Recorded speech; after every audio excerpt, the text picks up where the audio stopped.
आप सुन रहे हैं हिंदी साहित्य की सर्वश्रेष्ठ कहानियाँ। आइए सुनते हैं किशोरी लाल गोस्वामी द्वारा लिखा हुआ ऐतिहासिक उपन्यास श्री हीराबाई व बेहयाई का बोरका। पहला परिच्छेद। अत्याचार। सर्पः क्रूरः खलः क्रूरः सर्पात् क्रूरतः खलः मंत्रोषधिवशः सर्पः खलः केन निर्वायते। दिल्ली का जालिम बादशाह अलाउद्दीन खिलजी, जो अपने बूढ़े और नेक चचा जलालुद्दीन फिरोज खिलजी को धोखा दे और उसे अपनी आंखों के सामने मरवाकर सन 1295 ईस्वी आप दिल्ली का बादशाह बन बैठा था। बहुत ही संग दिल, खुदगर्ज, अय्यास, नफस परस्त और जालिम था। उसने तख्त पर बैठते ही जलालुद्दीन के 2 नौजवान लड़कों को कत्ल कर डाला और गुजरात पर चढ़ाई करके उसे फतह कर दिल्ली में मिला लिया था। इसके बाद सन 1297 ईस्वी जब फौज से लूट का माल उसने मांगा तो फौज ने बलवा किया, जिससे जलकर उस मलकुल मौत अलाउद्दीन ने सबों को, मैं उनके लड़के बाले और औरतों के कटवा डाला था। फिर अलाउद्दीन ने सन 1300 ईस्वी साल भर के मुहासरे में रणथंबोर का किला जीता। उसके बागी मीर मोहम्मद शाह को शरण देने वाला वीर केसरी हमीर वीर गति को पहुंचा और सारा रनिवास इज्जत आबरू बचाने के लिए आग में जल मरा था। इसके बाद सन 1330 ईस्वी अलाउद्दीन ने पद्मिनी रानी के पाने के लिए 3 बरस तक खूब गहरी लड़ाई लड़कर चित्तौड़ का प्रसिद्ध किला जीता था। राणा रतन सेन मारा गया। पद्मिनी रानी धर्म बचाने की इच्छा से अपनी सहेलियों के साथ महल के अंदर चिता में जल गईं और दुराचारी अलाउद्दीन यह देख अपना सा मुंह ले कलेजा मसोस कर रह गया था। बेहयाई का बोरका। दूसरा परिच्छेद। छुटकारा। दुर्जनम प्रथमं वंदे सज्जनम तदंतरम मुख प्रक्षालनात् पूर्वम पाद प्रक्षालनम वरम। जब अलाउद्दीन का चचा जलालुद्दीन जीता था, उसी समय में सन 1294 ईस्वी अलाउद्दीन ने 8000 सवारों के साथ दक्षिण के इलाके पर चढ़ाई की थी। उस समय उसने देवगढ़ के राजा रामदेव को जा घेरा था और बहुत सा सोना, चांदी और जवाहरात लेकर तब उसका पिंड छोड़ा था, बल्कि कुछ सालाना नजराना उससे मुकर्रर कर लिया था।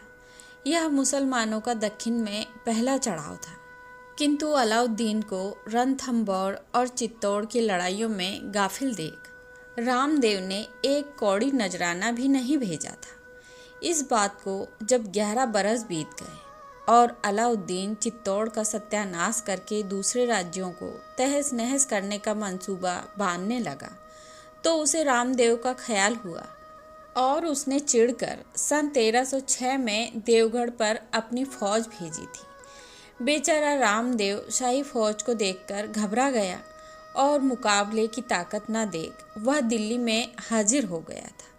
फिर बहुत सा नजराना देकर उसने अलाउद्दीन को राजी कर लिया था। आखिर बादशाह ने अपनी फौज के अफसर फतेह खां और देवगढ़ से घेरा उठाकर लौट आने का हुक्म लिख भेजा और रामदेव को विदा किया था। तीसरा परिच्छेद। बहकावट। मृगमीन सज्जना नाम तृण जल संतोष विहित व्रति नाम लुब्धक धीवर पिशुना निष्कारण वैरिणो जगती। अलाउद्दीन कुछ पढ़ा लिखा ना था।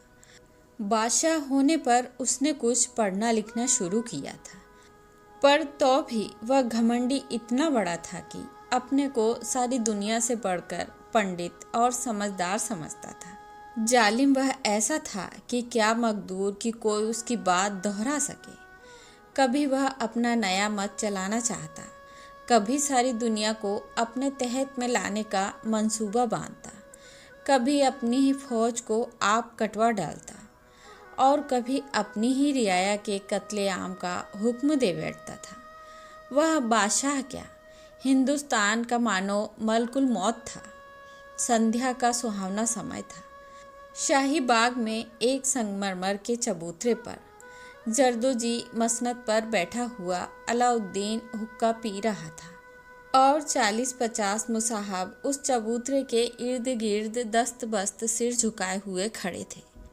इतने ही में उसके वजीर आजम बहराम खां ने वहां आ और शाहान आदाब बजा लाकर एक खलीता उसके सामने रख दिया और हाथ जोड़कर कहा, जहां पनाह, यह खलीता हुजूर की खिदमत में सिपह सालार फतह खां ने रवान किया है।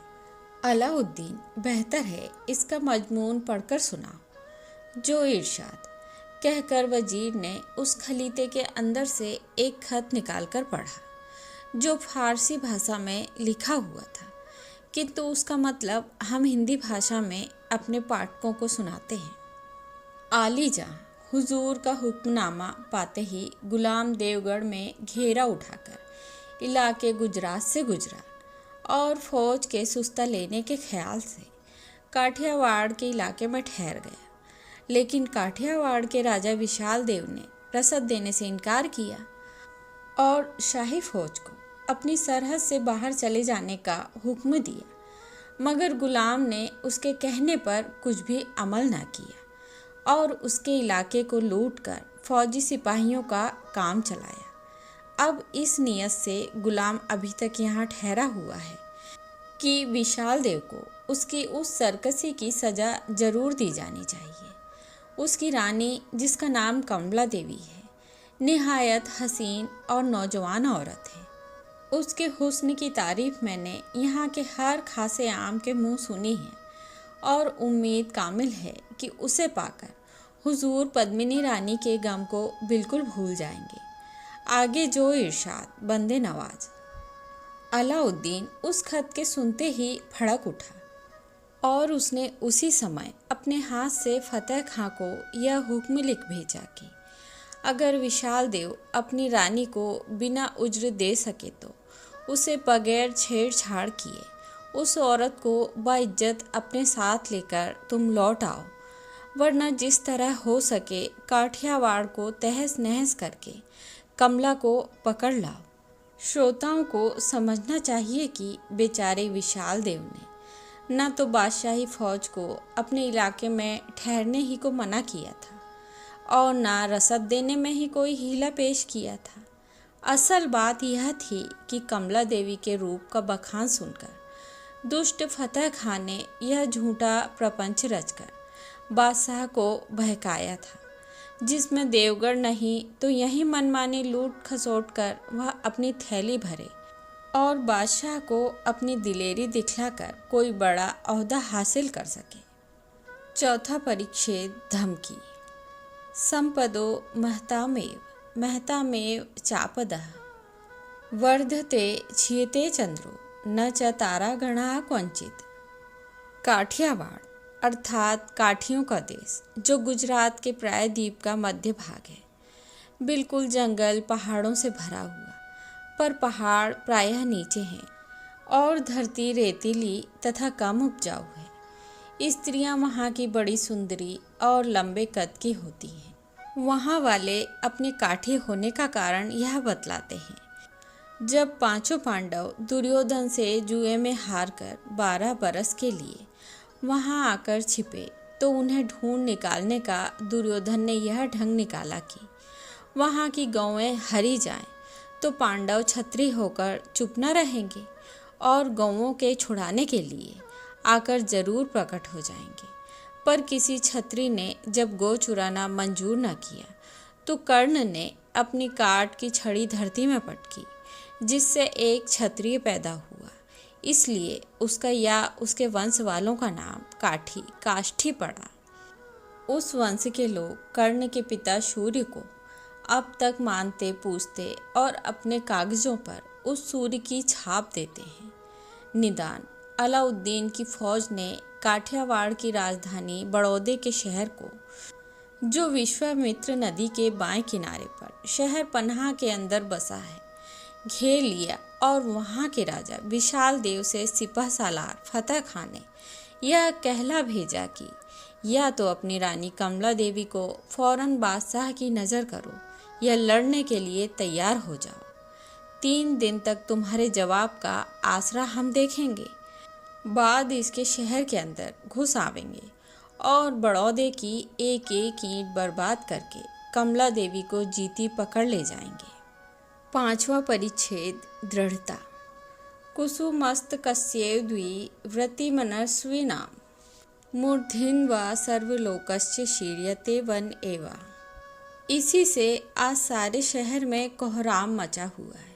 शहर के सभी औरत मर्द अपने जान माल, इज्जत, आबरू और अपने पराये का ख्याल करके रो कलप रहे हैं।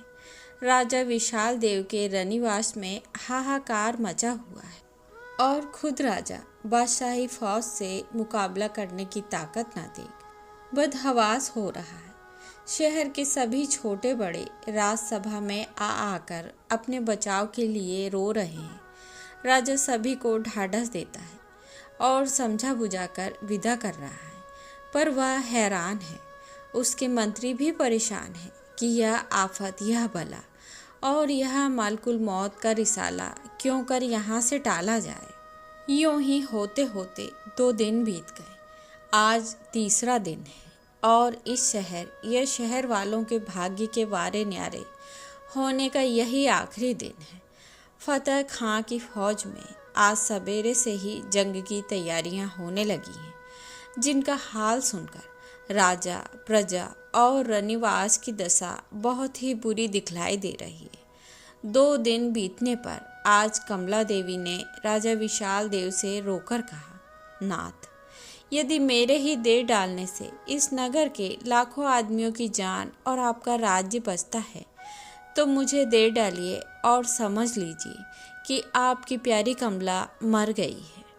विशाल देव रानी के मुंह से ऐसी बात सुनकर धीरज छोड़कर बालकों की तरह रोने लगा और बोला, प्यारी हाय, क्षत्रिय होकर प्राण रहते हम अपनी प्रियतमा पत्नी को आताताई यवन के हवाले करेंगे। धिक्कार है ऐसे जीवन पर। इससे तो अपने हाथों तुम्हें मार शत्रुओं से जूझ कर मर जाना करोड़ गुना अच्छा है। कमला, आपका कहना तो ठीक है, किंतु नाथ, नीति कहती है कि त्यज्य देकम कुल स्वार्थे। इसलिए यदि मेरे ही जाने से आपके राज्य और इन निरपराध लाखों जीवों का धन मान बचता है तो मेरा देर डालना ही अच्छा है। आप इस बात का विश्वास रखें कि आपको छोड़कर कमला जीती हुई कभी दिल्ली न पहुंचेगी।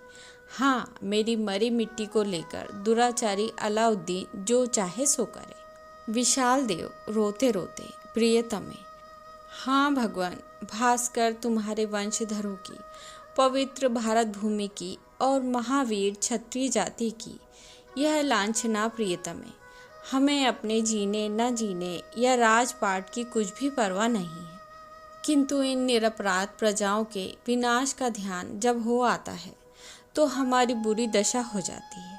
हाँ, सिवाय मर मिटने के हम बादशाही फौज का किसी भी भांति सामना नहीं कर सकते। कमला, इसी से तो नाथ कहती हूँ कि आप समझ लीजिए कि आपकी सारी दुर्दशा की जड़ निगोड़ी कमला आज मर गई। विशाल देव प्यारी, ऐसा काम तो हम प्राण रहते कभी नहीं करेंगे, इसमें चाहे जो होए। हीराबाई, 6वां परिच्छेद, प्रत्युपकार। वदनम प्रसादनम सदयम हृदयम सुधामूर्चो वाचः कर्णम परोपकर्णम येषाम केशाम नाते वंद्या। इतने ही में वहाँ पर एक परम सुंदर स्त्री, जिसकी अवस्था 30 बरस के लगभग थी, पर फिर भी वह 20 बरस की नौजवान औरत के समान जान पड़ती थी, आ गई और विशाल देव की ओर देख हाथ जोड़कर बोली, महाराज, अगर आपकी कमला आपके पास ही रहे, पर सारी दुनिया यही जाने कि आपने अपनी कमला काफिर अलाउद्दीन को दे दी और वह पापी भी कमला को पाकर खुश हो जाए, तो बतलाइए, इसमें तो आपको कोई उज्र न होगा। उस औरत की यह विचित्र बातें सुन राजा रानी उसका मुंह निहारने लगे और विशाल देव ने घबराकर कहा, हीराबाई, यह तुम क्या कह रही हो? हाय, एक कमला की दो कमला क्यों कर हो सकती है? उस स्त्री का नाम हीराबाई था। उसने कहा, हाँ महाराज, आपकी प्यारी कमला तो आप ही के पास रहे, पर दुनिया यही जाने कि आपकी कमला अलाउद्दीन को दे डाली गई है। कमला बहन, फिर वही बात। हाय, तुम पागल तो नहीं हो गई हो? हीरा, नहीं महारानी, मैं अपने होश और हवास में हूँ। सुनो, मैं खुद कमला बनकर अलाउद्दीन के पास जाऊंगी और तुम अपने प्यारे महाराज के पास ही रहोगी। लेकिन आज से तुम अच्छी तरह अपने तक छिपाए रहना और इस राज को हरगिज न खुलने देना, जिसमें इस भेद को कोई जानने ना पावे, वरना कयामत बर्पा होगी। इस राज के खुलने पर चाहे मेरी जान जाए, इसकी तो मुझे जरा भी परवाह नहीं, मगर बज्जात अलाउद्दीन काठियावाड़ की एक ईंट भी साबुत न छोड़ेगा। इस बात का ख्याल जरूर रखना। यह एक ऐसी बात थी कि जिसने विशाल देव और कमला देवी का ध्यान दूसरी ओर पलट दिया, और फिर तीनों ने मिलकर इस बारे में खूब बहस की। अंत में हीरा ही जीती। उसकी बात को विशाल देव और कमला देवी ने स्वीकार किया। अपमानम पुरुषकृत्य मानम कृत्वा तु पृष्ठके स्वकार्य साधयेद्धिमान कार्य ध्वंसो ही मूर्खता। इस नीति के अनुसार उसी दिन राजा ने फतेह खां से कहला भेजा कि तुम अपनी तैयारी करो। आज आधी रात के समय कमला देवी का डोला चुपचाप तुम्हारे पास भेज दिया जाएगा। 7वां परिच्छेद परिचय। मदर्थे यत् कृतं राजन् तन्मया नैव विस्मृतम् त्वदर्थे संप्रदायिष्यामि दानीं प्राणानिमानहम्। यह हीराबाई कौन थी जिसने कमला देवी की सारी बला अपने ऊपर ले ली? सुनिए, कहते हैं, यह बात हम पहले लिख आए हैं कि अलाउद्दीन ने तख्त पर बैठते ही सन 1297 ईस्वी गुजरात को फतह कर उसे अपनी सल्तनत में मिला लिया था। उसी लड़ाई में अलाउद्दीन का एक फौजी अफसर हसन खां मारा गया था, जिसकी बीवी लड़ाई के वक्त उसके साथ थी और अपने प्यारे शौहर के मारे जाने से दुखी हो वह अपनी 4-5 बरस की लड़की को गोद में ले एक जंगल में चली गई थी। जिस दिन वह एक पेड़ में फांसी लगा और अपने गले में अपनी लड़की के गले को भी बांधकर जान देने की फिक्र में लगी हुई थी, उसी दिन संयोग से राजा विशाल देव शिकार खेलता हुआ वहां जा निकला था और उस औरत की जान बचा और उसे समझा बुझाकर मैं उसकी लड़की के उसे अपने राजमहल में ले आया था। महल में आकर राजा ने कमला देवी से उस आफत की मारी औरत की सारी बिपता कह सुनाई, जिसे सुन कमला का जी भराया और उसने उस औरत को अपने पास रखा। उस औरत का पहला नाम दिलाराम और उसकी लड़की का नाम गौहर था, पर कमला ने उसका नाम हीरा और उसकी लड़की का नाम लालन रखा था। कुछ दिनों के बाद कमला ने हीरा को बहुत कुछ समझाया कि वह अपने घर चली जाए, पर वह कमला की शरण छोड़ कहीं जाना नहीं चाहती थी। इसलिए वह कमला की प्यारी सखी बनकर रहने लगी थी और कमला भी उसे मुसलमानी औरत जान उसे घृणा नहीं करती और प्यारी सहेली की भांति उसके साथ बर्ताव करती थी। जितनी बड़ी हीरा की लड़की लालन थी, उतनी ही बड़ी कमला देवी की कन्या देवल देवी भी थी। इसलिए दोनों साथ साथ खेलती, पढ़ती, लिखती और राजभवन में रहती थीं। रानी कमला देवी लालन को भी उतना ही प्यार करती थी जितना कि वह देवल देवी को चाहती थी। उसी साल देवल देवी का ब्याह देवगढ़ के राजा रामदेव के पुत्र कुमार लक्ष्मण देव के साथ हुआ था और वह ससुराल जाने वाली थी, किंतु बीच में अलाउद्दीन की फौज के आ जाने से उसकी विदाई रुक गई थी। देवल देवी के ब्याह हो जाने पर कमला देवी को लालन के ब्याह की बड़ी चिंता लगी हुई थी, पर वह लालन का ब्याह किसी आली खानदान मुसलमान के घर करना चाहती थी। इसी से लालन के ब्याह में देर हो रही थी। आठवां परिच्छेद आत्मबलि।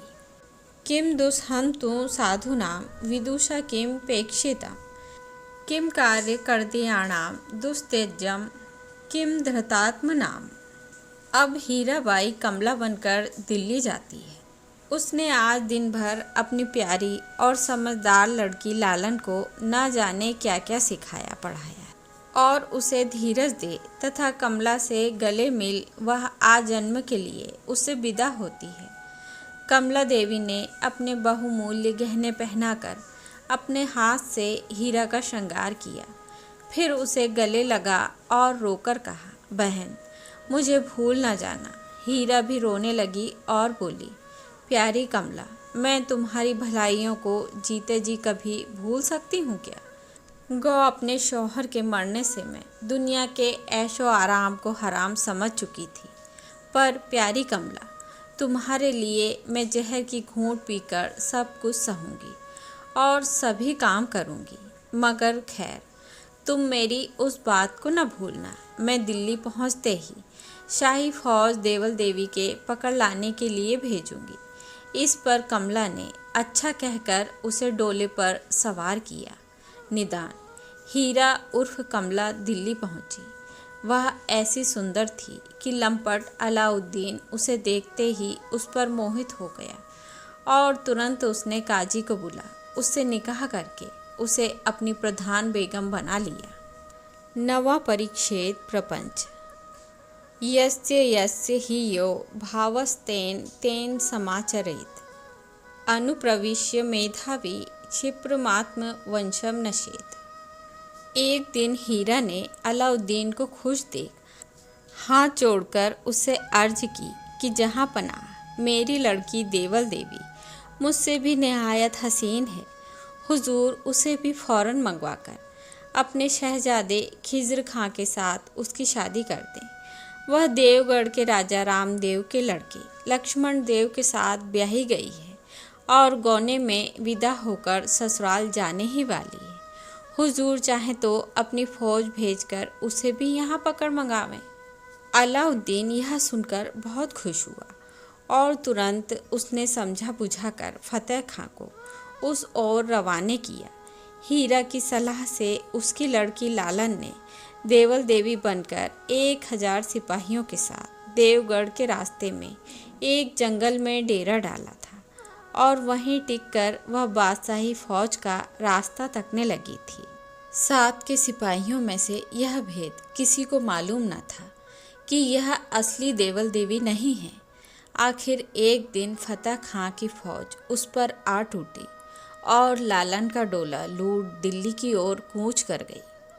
इधर सिपाहियों ने अपना समूह ले विशाल देव से आकर देवल देवी के लूटे जाने का हाल कहा, जिसे सुन जाहिरा तौर पर तो राजमहल में शोक मनाया गया, पर फिर विशाल देव ने रामदेव को बुलाकर तथा सब गुप्त भेद उसे समझा बुझाकर देवल देवी को चुपचाप देवगढ़ भेज दिया। सचमुच लालन बड़ी सुंदर लड़की थी। उसे देखते ही अलाउद्दीन ने उसका निकाह अपने लड़के खिज़र खां के साथ कर दिया था। खिज़र खां और लालन में जिंदगी भर बड़ी मोहब्बत रही। इसके बाद एक दिन हीराबाई ने यह सोच कर कि मेरी और कमला की सारी आफत की जड़ यही पाजी फतेह खां है, अलाउद्दीन से कहा कि आपके लायक सिपह सालार फतेह खां ने मेरे साथ बुरी छेड़छाड़ की थी। यह सुन उस बेवकूफ़ ने अपने नमक खार सिपह सालार फतेह खां को बेरहमी के साथ कटवा डाला था। अगर वह जीता रहता तो शायद अलाउद्दीन के मरने पर उसके लड़के खिज़र खां को गुलाम मलिक काफूर आसानी से ना मार सकता। 10वां परिच्छेद अंत। एकाम लज्जाम परित्यज्य त्रैलोक के विजयी भवेत् ततो निरयगामी शाद्धि कृतः साधु विवर्जितः।